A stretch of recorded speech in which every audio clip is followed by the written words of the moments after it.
Who are you? We are While We're Up, the greatest band in the world. That currently exists in the world. And This is a scientifically provable fact. how did you become such a well-known, amazing band? I said we were the best. I didn't say we were well known. Yeah, this kind You of good will be. art never takes off. Yeah. So, basically, my name's Steven, And my name is Zach. and that was how we started. And then we recorded a CD together and made music to let people feel like they are not alone in the world. Awesome. So you guys are ASU students, right? Yep. Yes. How do you balance your band life with your school life? Well, honestly, it kind of feels like a lot of the time it doesn't balance in the way that a lot of people think of what balance means. Because it's more of just like a lifestyle overall, where it's just like everything is always band stuff. There's always something to do. All band, all the time. Yeah. It's like, hey, do you want to hang out this weekend? Hey, do you want to help me make posters for something? Yeah, our hanging out usually involves picking up a guitar or being on Twitter or Facebook Yeah.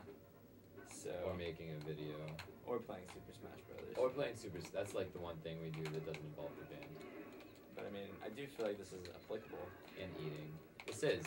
A lot of the moves that we do on here, we're going to try to replicate for our live show. Yeah. It's all about priorities. You do Yeah. what you gotta do first, and everything else will fall in line. Someone really smart said something like that once.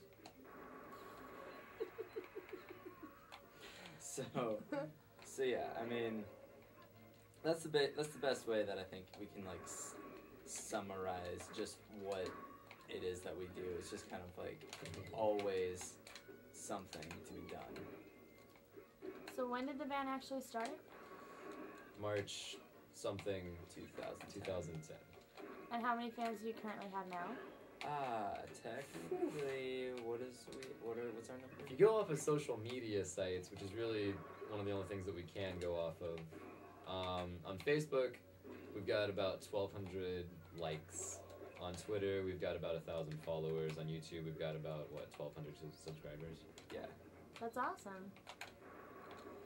So if you want to combine all that together, we're basically ready for a world tour. Yeah, which actually we're doing next Friday via our online stick-up concert for our fans, a lot of which are in the UK.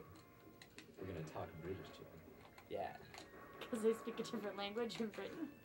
Yeah, they speak British. Yeah, like the rubbish bin? Who knows what that means? Only Brits. Yep.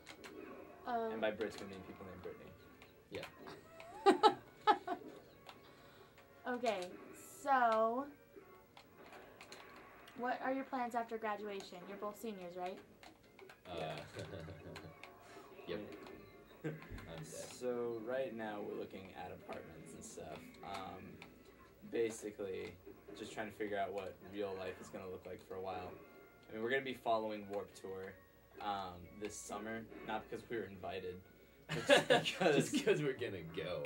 Yeah, so we literally mapped out the entire thing, and we're just gonna follow it, and we're gonna print a little 5-song mini EP for that tour specifically. Just go around and try to sell it for like $5 to as many people as we can, and try to make a living off of that for a summer. Then we're gonna come back, get an apartment, get some jobs, and do music full time. Try to kind of like the music scene in Arizona is really weird right now, so we're going to try to change that. We're going to try to create shows that fans actually want to go to and that bands actually want to play at, which is a rarity right now. Yeah, so it's just because there's not a lot of hardworking bands, like, so everybody can be in a band, and it's like these promoters locally will put anybody on a show as long as they can bring 50 of their friends and family, which anybody can do their first time. It's just not a sustainable method of putting shows together is the thing. Not creating an environment conducive to people actually wanting to go to shows to see other bands either. It's just because a lot of people coming out are just there for support. And so you'll have people show up, see their friend's band, and then leave. And it really does nothing for anyone involved. So yeah. make a lot of music, make a lot of friends. Plans for post-graduation. Yeah, basically, like right now we're doing everything for ourselves. Like if we had a manager or somebody with some know-how, it'd be awesome if we could just like glean from their wisdom and like have a direction to be put in. Like here's where you should put all your efforts and stuff like that. But like half of our efforts go to just figuring out what we should do. Which involves just a lot of experimentation, just trying new things, what works, what doesn't, trying to figure out which things are not working, which ones can just be done better. So yeah, it's a lot of talking to our fans, figuring out what they like, talking to our friends and family whose advice that we trust, looking at what's going on in the industry. I mean, it's just taking all this information and trying to do something with it. Yeah. Along with just like what we feel on our own. So yeah. why do you do what you do?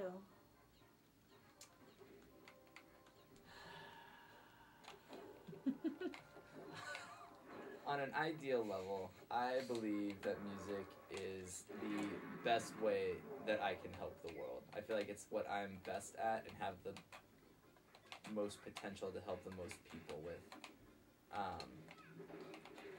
Because we do kind of come back to this question of just like, what is the purpose of us doing this? Like, is it just a kind of like an ego show of like, everybody look at us, look at how awesome we think we are, you should think we are too?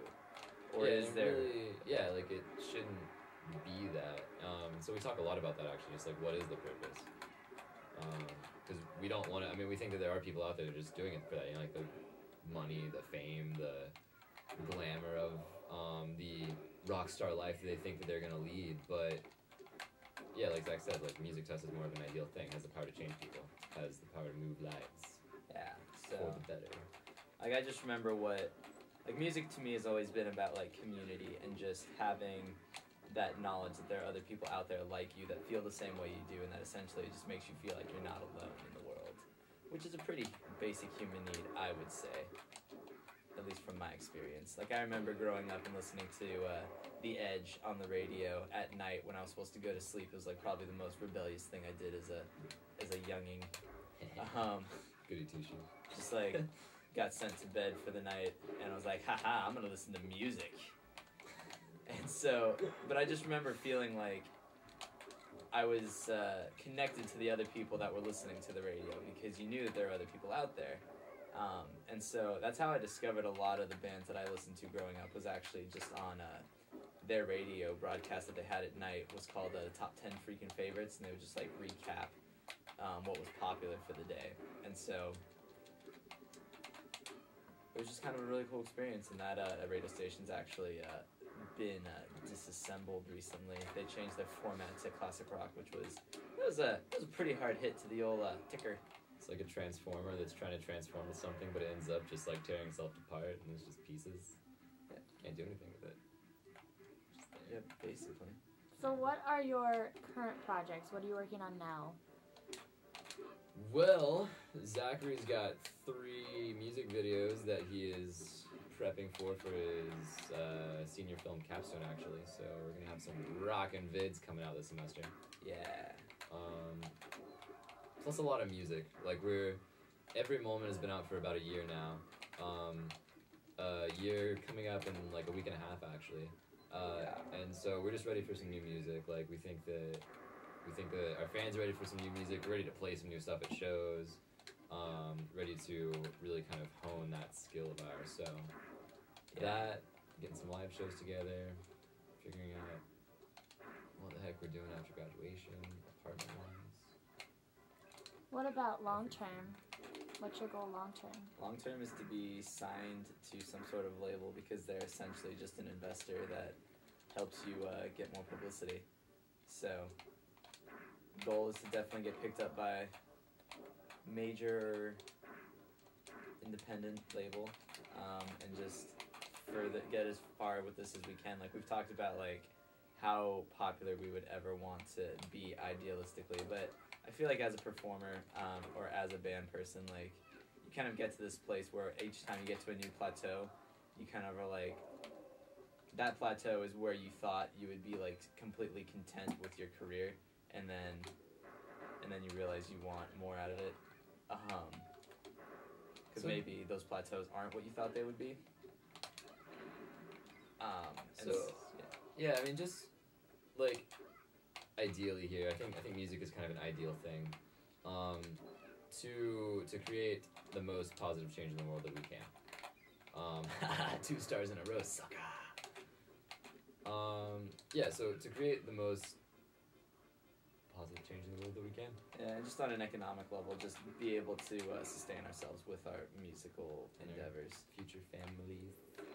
Yeah, just not have to have another job that interferes with it. Sweet.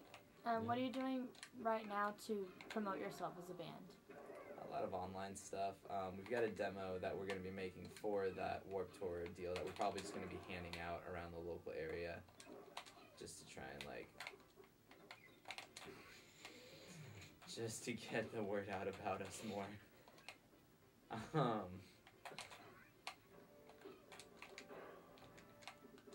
Yeah. Any concluding thoughts? We have a concert on February 10th online, And I just won. and That's a good thing to end on, actually. I think I won. we're all winners.